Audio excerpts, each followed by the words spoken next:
बहुत बड़ी है और यहाँ बहुत से लोग, प्यारे प्यारे जानवर और कुछ ऐसे मॉब्स रहते हैं जिनके बारे में कि हम कभी सोच भी नहीं सकते। और उन्हीं में से एक था कायरो, परछाइयों में छुपा एक ऐसा डार्क हीरो जिसे आज तक शायद ही कोई मार पाए।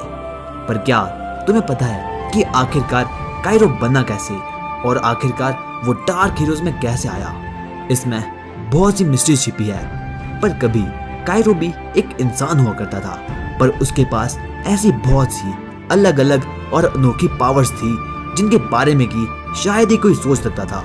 पर तब कायरो अपनी पावर्स का यूज भलाई के लिए करता, पर उसे और ज्यादा शक्तिशाली बनना था और इसके लिए उसने बहुत से बुरे कदम उठाए। उस वर्ल्ड में कुछ ऐसी पावरफुल चीजें रखी थी जिन्हें कि अगर कोई भी एक बार छू ले तो वो हमेशा के लिए इनविंसिबल बन जाता है। और उस दुनिया में ऐसे बहुत से लोग थे जो कि बिल्कुल कायरो की तरह दिखते थे, पर उससे ज्यादा शक्तिशाली शायद ही कोई था। कुछ पावरफुल लोगों ने ऐसा फैसला किया कि वो लोग अपनी पावर्स की हेल्प से कायरो से उन सभी पावर्स को छिपा लेंगे ताकि कायरो कभी भी उन तक पहुंच ना पाए, क्योंकि अगर कायरो उन तक एक बार पहुंच गया फिर इस वर्ल्ड को कोई भी बचा नहीं सकता था। और जब कायरो को ये बात पता चली तो उसने एक बहुत बड़ी वॉर शुरू कर दी। उसने अपने साथियों की मदद ली नेदर से और एक ऐसा पोर्टल बना दिया जिसकी मदद से कि नेदर के लोग ओवरवर्ल्ड में आ पाए। और उसके बाद उन लोगों ने मिलकर पूरे के पूरे ओवरवर्ल्ड को तबाह कर लिया। पर इस वक्त ऐसा हो ना पाया और कायरो का ये मिशन भी इनकम्प्लीट रह गया। पर अभी भी वो हारा नहीं था, उसे अभी भी अपना मिशन, अपना रिवेंज कंप्लीट करना था।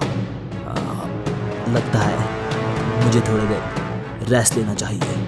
और इसी तरह कायरो नेदर में हमेशा हमेशा के लिए कहीं गायब हो गया।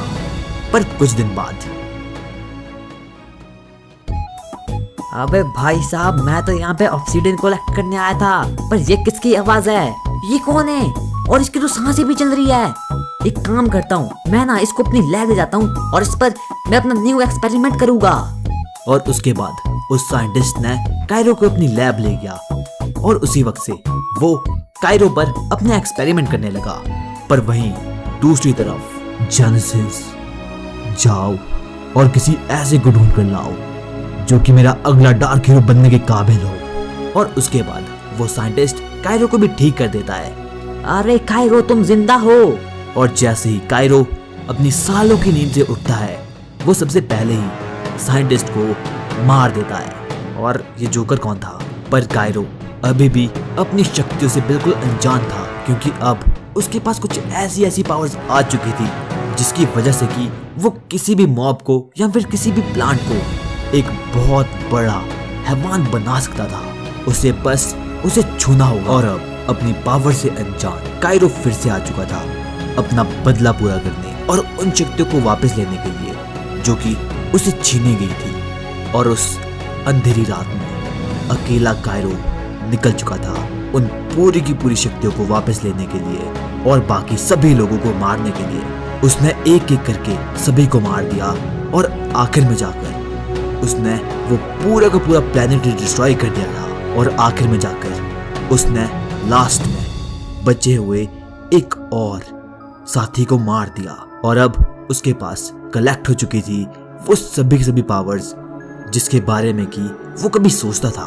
और अब कायरो में एक बात ये थी कि अब उसके स्किन का कलर ग्रीन से रेड हो चुका था और अब वो फिर से निकल चुका था और पावर्स की तलाश में। और इसके लिए वो गया द नेदर किंग के पास। उसने नेदर किंग को भी अपनी पावर्स दी और उसके बाद उसने शुरू कर ली एक बहुत बड़ी वॉर। और उस वॉर से ही लगभग हाफ वर्ल्ड तबाह हो चुका था और बहुत सालों तक कायरो उस वर्ल्ड में घूमता रहा। और आखिर में जाकर वो घूमते घूमते जा पहुंचा एक विलेज में। पर उस गांव के विलेजर्स ने भी कायरो को अपने गांव में रहने नहीं दिया और उसे निकाल दिया। और अब कायरो भी अकेला पड़ चुका था।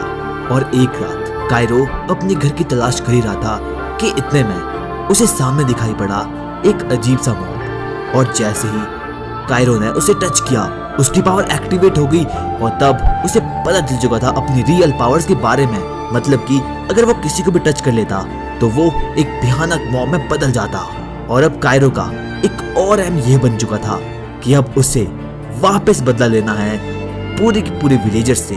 और इसीलिए उसने फैसला किया कि अब वो लोगों पे एक्सपेरिमेंट करेगा और उसके बाद वो अपने ही कुछ बहुत ही ज्यादा शक्तिशाली मॉब्स को बना देगा और तब वो अटैक करेगा इस वर्ल्ड के सभी विलेज पर। उसने जल्दी से एक ऐसी जगह ढूंढी जहां पर कि वो एक्सपेरिमेंट कर सकता था और आखिर में जाकर उसे वो मिल ही गई। कायरो हर दिन नए मॉब्स पर एक्सपेरिमेंट करता और अब उसे पता चल चुका था अपनी न्यू पावर्स के बारे में। वो हर दिन किसी न किसी विलेजर को या फिर किसी न किसी एनिमल को अपनी लैब में लाता और उन्हें बना लेता एक बहुत ज्यादा खतरनाक मॉब। और अब मेरा बदला कंप्लीट होने वाला है। देखो, मैंने अपनी लैब में लगभग 100 से भी ज्यादा पूरे के पूरे मॉब्स को तैयार कर लिया है और अब मैं फाइनली अपना बदला ले पाऊंगा। मैं उन लोगों के साथ वैसा ही करूंगा जैसा कि उन लोगों ने मेरे साथ किया था और अब उनके पास रहने के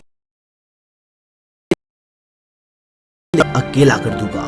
मेरा बदला सिर्फ और सिर्फ ये है कि मुझे इस माइनक्राफ्ट के पूरे विलेज सभी गांव वालों को अपने वायरस से इंफेक्टेड करना है और एक दिन उन्हें भी मैं बना लूंगा अपना ही एक क्रिएचर। तो बेसिकली कायरो का प्लान कुछ ये था कि वो इस पूरे माइनक्राफ्ट वर्ल्ड को अपनी पावर्स की हेल्प से हैक कर लेगा और उसके बाद सभी गांव वाले सभी विलेजर्स उसके गुलाम बन जाएंगे।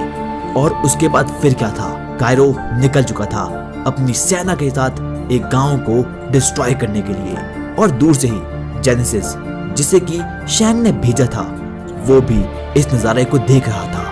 और फिर क्या था, मैं कायरो बन चुका था इस वर्ल्ड का मोस्ट पावरफुल हैकर।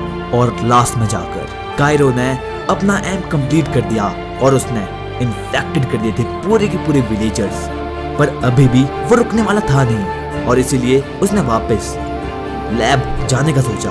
और जब कायरो लैब में था उसे सामने दिखाई दिया जेनेसिस, तुम्हारा नाम कायरो है ना? मुझे शैंग ने भेजा है। और क्या तुम शैंग के लिए डार्क हीरो बनोगे? पर इसमें मुझे क्या मिलेगा? जो तुम्हें चाहिए। पर अगर तुम्हें डार्क हीरो बनना है तो उससे पहले तुम्हें मारना होगा प्रो बॉयज और जंकी को। और उसके बाद कायरो ने भी जेनेसिस की ये बात मान ली थी और अब वो निकल चुका था प्रो बॉयज और जंकी को ट्रैप करने के लिए। और उसके बाद आखिरकार कायरो का इंतजार खत्म हुआ और आखिर में जाकर उसे मिल चुके थे प्रो बॉयज और जंकी।